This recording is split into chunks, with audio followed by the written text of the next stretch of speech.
پچھلے 3-4 دن سے جو زیادہ معاملہ گرم رہا وہ کیا تھا؟ پیٹرول پرائس 10 روپے سستا ہوا، پیٹرول 10 روپے سستا ہوا۔ اب لوگوں نے کہا جی سستا کیسے ہوا، اور یہ بھی ایک خدشہ تھا کہ دوبارہ سے کہیں مہنگا نہ ہو جائے۔ تو یہ جو پورا فارمولا تھا کہ کس طرح سے ہم سستا کر پائیں پیٹرول، وہ عمران خان صاحب نے بتا دی ہے۔ پیٹرول، ڈیزل اور بجلی کے نرخ، اس پر سبسڈی کیسے دی گئی ہے، وزیر اعظم عمران خان صاحب نے اس کی وجہ بتا دی ہے، اور جو وجہ بتائی ہے وہ ذرا آپ کے ساتھ شیئر کرتے ہیں، کیونکہ کچھ لوگ ایسے ہیں بھی جو کہ ٹویٹر کا استعمال نہیں کرتے تھے۔ ہم آپ سب تک یہ پیغام پہنچانا ہماری ذمہ داری ہے۔ پرائم منسٹر یہ کہتے ہیں کہ ایف بی آر نے محصولات کے فروری کے ہدف کو کامیابی سے حاصل کیا ہے اور اس دوران 441 ارب روپے کے ٹیکس محصولات وصول کیے گئے ہیں۔ انہوں نے یہ بھی کہا کہ ایف بی آر کی مجموعی ٹیکس وصولیوں میں 28.5%، جبکہ ماہانہ بنیاد پر 30% اضافہ ہوا ہے۔ لہٰذا یہ بھی کہتے ہیں کہ ایف بی آر کی کارکردگی کے نتیجے میں ہم پیٹرول، ڈیزل اور بجلی پر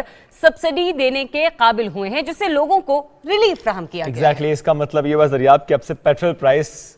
ایف بی آر پہ ڈیپینڈنٹ ہے۔ تو ایف بی آر بھائی جان پلیز زیادہ اچھا کام کریں، پہلی بڑا اچھا کام کریں، کیونکہ آپ اچھا کام کریں گے تو پیٹرول کی پرائس اور کم ہوگی۔ ترجمان F B R Asad Tahir Jappa صاحب نے ہمیں جوائن بھی کر لیا، ان سے ہم اس پر بات کریں گے۔ Sir thank you very much sir, سب سے پہلے تو مبارکباد، اور تھینک یو بھی بول دیں گے، شکریہ۔ نہ ٹیکس ادا کرتے نہ ہم لوگوں کو اتنا تھوڑا سا ریلیف ملتا۔ ظاہر ہے آپ لوگوں نے اپنا ٹارگٹ اچیو کیا، اس کا ظاہر ہے ہمیں ایک فائدہ مل رہا ہے۔ سر تو تھوڑا سا پلیز بتائیں کہ اسی طرح سے چلتے رہیں گے مارچ میں بھی، تو ہم امید رکھیں کہ مزید پیٹرول سستا ہوگا آپ کی وجہ سے؟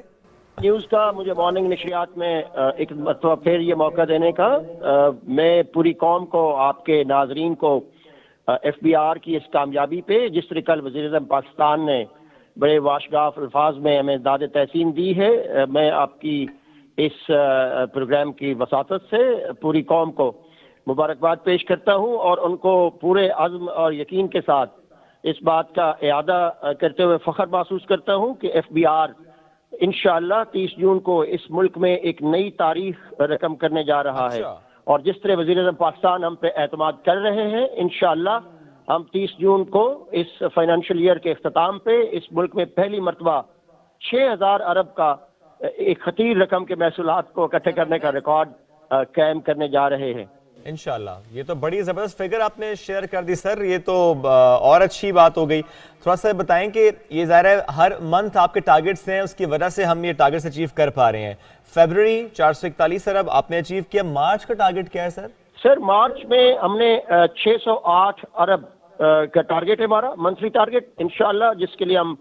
پرعزم ہیں، اور ہم بڑی خوش دلی کے ساتھ اور خود اعتمادی کے ساتھ اس کو حاصل کرنے کی ہم نے پوری منصوبہ بندی کر رکھی ہے۔ یہ بتائیں مجھے کہ آپ لوگوں نے کیا کیا ہے، یہ نیا پلان کہاں سے آیا ہے، یہ ہوا کیا ہے کہ اتنا اچھا پرفارم کر پائے؟ شیئر تو کریں what actually you have done۔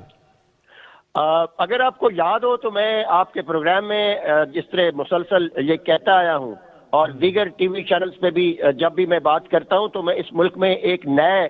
Tax نظام کی بات کر رہا ہوں، میں ایف بی آر کے نئے ویژن کی بات کر رہا ہوں، جو ڈیجیٹل ہے، جو ٹرانسپیرنٹ ہے، جو ایک شفاف نظام کو آگے بڑھانے کے لیے تیزی سے آگے بڑھ رہا ہے۔ ہم ٹیکس پیئر کو ریلیف کی بات کر رہے ہیں، ہم ایک ایسا نظام اس ملک میں لاگو کرنے کے لیے دن رات کوشاں ہیں جو ٹرانسپیرنٹ ہو، جس پہ لوگوں کا اعتماد ہو، جس میں لوگوں کے ریفنڈ نہ روکے جائیں، جس میں لوگوں سے کوئی ایڈوانس پیسہ دھوس دھاندلی سے نہ مانگا جائے، جو کلین ٹیکسیشن پہ مبنی ہے، جو ہمارے ایف بی آر کے ڈیو ٹیکسز ہیں، ہم اس کو ایک شفاف نظام کے ذریعے اس قومی خزانے میں لانے کے لیے ایک ڈیجیٹل ایف بی آر کا ویژن لے کے آگے بڑھ رہے ہیں۔ اور جو دو بڑے سیکٹر ہیں، ریٹیل سیکٹر کے لیے ہم نے جو ہے پوائنٹ آف سیل سسٹم شروع کیا ہوا ہے، جس کے لیے میں آپ کے پروگرام میں آ چکا ہوں۔ ہم نے لارج اسکیل مینوفیکچرنگ کو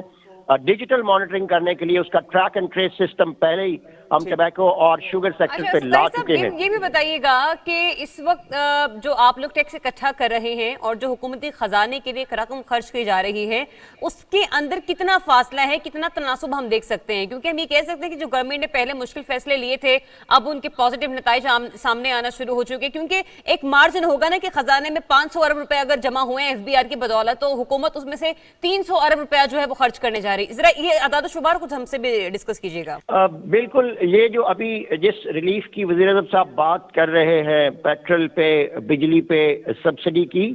اس کی کل جو اماؤنٹ ہے کوئی 260 ارب بنتی ہے۔ ہمارے پاس ابھی جو ایگزیکٹلی اس وقت کوشچن چل رہا ہے ایف بی آر اس جو ریوائز ٹارگیٹ ہے ہمارا، میں آپ کے ناظرین کو بتاتا چلوں کہ ایف بی آر کا جو اس موجودہ مالی سال کا ٹارگیٹ ہمیں ملا تھا وہ 5,829 روپے کا تھا، جس کو بڑھا کے اب 6,129 کر دیا گیا ہے، اور اس 300 ارب کو ہم پہلے ہی 268 ارب ہم اپنے محصولات کے ٹارگیٹ سے زیادہ حاصل کر چکے ہیں۔ تو یہ جو 300 ارب ایکسٹرا شاید ریوائز کیا گیا ہے گورنمنٹ کی طرف سے، یہ 300 ارب